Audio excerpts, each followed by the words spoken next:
وہ دربار جہاں پر آقازادیوں کو لایا گیا۔ یزید جب دروازے سے نکلتا تھا، یہ وہ دروازہ ہے، وہ دربار جہاں پہ آل رسول کے ساتھ گستاخیاں کی گئیں اور سر حسین کو لایا گیا، کئی گھنٹوں تک دربار کو سجایا گیا۔ یہ دربار شام ہے اور یہ ہے بازار شام۔ یہ دربار تھی جہاں پہ آل رسول کو لایا گیا، اور یہ جگہ جو آپ دیکھ رہے ہیں یہ وہ جگہ ہے جہاں پر اللہ اکبر بے پردگی آپ دیکھ سکتے ہیں، بے حیائی عروج کی ہے یہاں پر، یہاں کی خواتین عیاش۔ اللہ اکبر۔ ہم اس وقت جا رہے ہیں اور بازار شام کی طرف، اور دربار شام وہ دربار جہاں پر آقازادیوں کو لایا گیا، اور اللہ کسی غیرت مند اور شریف کو اس بازار کا رخ نہ کرے، نہ دکھائے۔ اللہ اکبر۔ چلتے ہیں شام کا وہ بازار دکھاتے ہیں آپ کو، جسے امام سجاد یاد کر کے آپ کریا فرماتے اور کہتے الشام الشام الشام۔ اللہ اکبر، اللہ اکبر، اللہ اکبر۔ شام کا بازار ہے اکبر، اللہ اکبر۔ یہ وہ دروازہ ہے جس میں کہا جاتا ہے کہ یزید جب دروازے سے نکلتا تھا، یہ وہ دروازہ ہے جہاں پر یزید باہر آتا اور جاتا تھا۔ یزید کا مین دروازہ یہ دربار شام ہے، اور ملعون یزید جو ہے، اللہ کی لعنت ہو اس پر، یہ وہ دروازہ ہے اس کا جہاں پر وہ نکلتا تھا۔ یزید کا خاص دروازہ اسے کہا جاتا ہے۔ یہ بازار شام کا ایک رخ ہے۔ اللہ اکبر، اللہ اکبر۔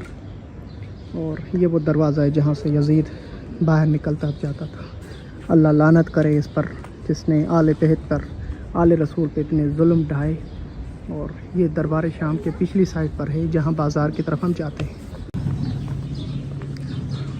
صلاح الدین ایوبی ان کی قبر ہے یہاں پر، دربار یزید کے ساتھ ہی جو ہے ان کی قبر ہے۔ اہل سنت کے پاس بڑا معتبر ہے، ان کی تاریخ ہے۔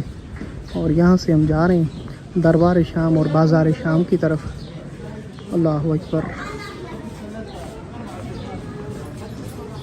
یہاں سے گزرتے ہوئے سامنے سوق محمدیہ، حمیدیہ اس کو کہا جاتا ہے، سوق حمیدیہ، اور یہ ہے معاویہ اور یزید کی وہ دربار جہاں پہ آل رسول کے ساتھ گستاخیاں کی گئیں اور سر حسین کو لایا گیا، کئی گھنٹوں تک دربار کو سجایا گیا۔ آل رسول کو کئی اذانیں باہر کھڑے ہو کر سنائی گئی۔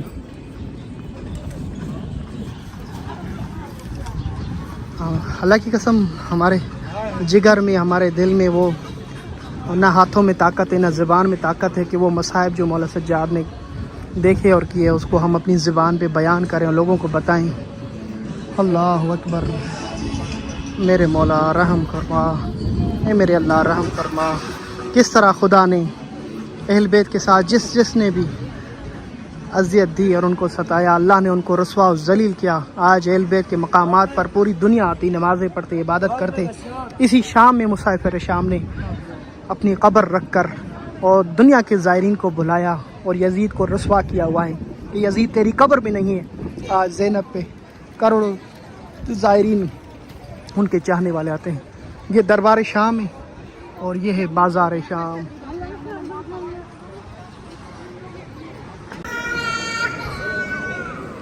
اللہ اکبر۔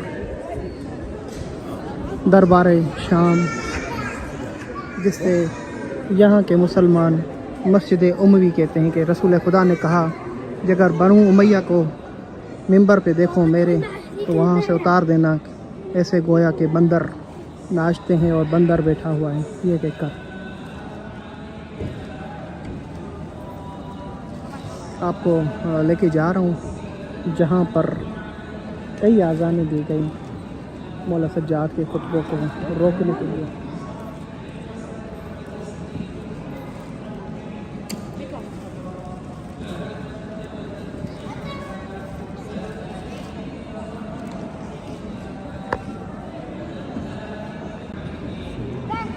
اے میرے اللہ، اے میرے خدایا، یہ پوری دربار تھی، یہ دربار تھی جہاں پہ آل رسول کو لایا گیا۔ اسے مختلف بادشاہوں کے زمانے میں اس کی مرمت ہوتی گئی اور آج اس کنڈیشن میں باقی ہے۔ جو نقشہ دیکھ رہے ہیں وہ نقشہ ہے، جو مقامات آپ کو دکھائے جائیں گے وہ مقامات وہی ہیں جہاں آل بیت علیہ السلام کو لایا گیا، کربلا میں اسیر کیا گیا، سر حسین کاٹا گیا، اور کوفہ سے پھر فلوجہ سے موصل سے پھر مختلف شہروں سے گزرتے ہوئے بالبک اور حلب کے بعد پھر شام کے بعد دربار شام، بازار شام، یہ تمام سفر کیے آل رسول نے۔ بی بی زینب سلام اللہ علیہ۔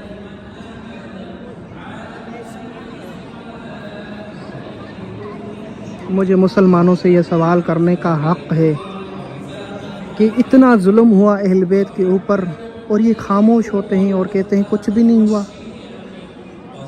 ان مسلمانوں نے قتل کیا تھا، کلمہ پڑھ کے نعرہ تکبیر کے ساتھ نواسہ رسول کو شہید کیا گیا، اور یہ جگہ جو آپ دیکھ رہے ہیں یہ وہ جگہ ہے جہاں پر آقا زادیوں کو اکٹھا کیا گیا اور مولا سجاد کو خطبے کی اجازت دی گئی بولنے کی۔ جہاں پہ بی بی زینب نے جب خطبہ دیا، یزید نے آذانیں دینا شروع کر دی اور 7 آذانیں دی گئیں، اور یہ تخت یزید یہاں پہ تھا، اس کو دوبارہ مرمت کر کے رکھا گیا۔ یہ ملعون شراب کی دت میں تھا، مولا حسین کے سر کے ساتھ توہین کرتا رہا، اور یہ ملعون اہل بیت علیہ السلام کے شان میں گستاخی کرتا رہا۔ اس ملعون نے کہا رسول کچھ بھی نہیں، اور یہ تمام جو انبیاء ہیں یہ سارا ان کا کوئی تعلق نہیں ہے، ایک ڈرامہ ہے، نعوذ باللہ۔ اس طرح اسلام کے بارے میں برے بالے الفاظ بولے۔ انہوں نے دنیا کے مسلمانوں کو اکٹھا کر کے قتل حسین کے لیے ایک حکم صادر کیا، مفتیوں سے فتوائیں جاری کی کہ میں رسول اللہ کا جانشین ہوں اور حسین باغی ہے، اسلام سے نکل چکا ہے، خارج ہو چکا ہے، اور اصل وارث اور آل رسول جو رسول اللہ کی کرسی کا وارث میں ہوں۔ شاہ جی، یہ وہ جگہ ہے جہاں پر بی بی زینب کو اور شہزادیوں کو یہیں پہ گرفتار کر کے اکٹھا کیا گیا، اور جہاں مولا سجاد نے خطبہ بھی دیا اور بی بی زینب نے یزید کو رسوا کیا، یہ وہ جگہ ہے۔ یہ ملعون یزید ابن معاویہ کا وہ تخت ہے جنہوں نے اہل بیت کے ساتھ گستاخیاں کی، سر حسین کو چھڑی سے مارا، اور جہاں پر جس جگہ پہ میں کھڑا ہوں ابھی نماز پڑھی ہے، زیارت بی بی زینب، زیارت مولا سجاد علیہ السلام، آپ تمام مومنین کی نیابت میں۔ یہاں آقا زادیاں ایک رسی میں 16 شہزادیاں باندھی ہوئی تھی۔ مولا سجاد کو بھی یہاں پہ کھڑا کیا گیا اور خطبہ دیا گیا جب مولا سجاد نے 18 آذانیں دی گئیں، 7 آذانیں دی گئیں، جو آج بھی کہتے ہیں کہ اس دربار یزید میں لوگ اسے مسجد کہتے ہیں، مسجد امی، ہم تو درباری کہیں گے اس کو، جہاں اہل بیت کی توہین کی گئی، اور اللہ نے یزید اور اس کے چاہنے والے اور جنہوں نے یزید کی بیعت کی اور قتل حسین کی فتویٰ جاری کی، ایسا رسوا کیا کہ دنیا میں ان کا نام نیست و نابود، لعنت کے سوا کچھ بھی نہیں، اور اہل بیت علیہ السلام کو جو انہوں نے اذیت دی، اللہ نے ایسا رتبہ دیا کہ سونے کے تاج، سونے کی تریاں، کروڑوں زائرین وہاں پہ آج بھی آتے ہیں۔ یہاں پر ایک نبی ہے جناب یحییٰ، ان کی قبر ہے، ان کو بھی ایک خاتون نے جو ہے کسی شادی کا حق مہر کی شرط رکھی کہ اگر مجھے جناب یحییٰ کا سر کاٹ کے دو گے تو تم سے شادی کروں گی۔ تو یہ مسجد نبی کے اندر، مسجد اموی کے اندر اور دربار یزید کے اندر یہ یحییٰ اللہ کے نبی کی قبر مبارک ہے، جن کے سر کو بھی کاٹا گیا۔ یعنی یہ کہا جائے کہ یہاں پہ اسلام اور اسلام سے پہلے بھی ظلم ہوتا رہا، تو پھر یہ کیسی مسجد ہے جہاں پر اسلام کے، اللہ کے نبیوں اور اللہ کے نبی کے آل کے ساتھ ظلم ہوتا رہا۔ جناب زکریا کی قبر مبارک۔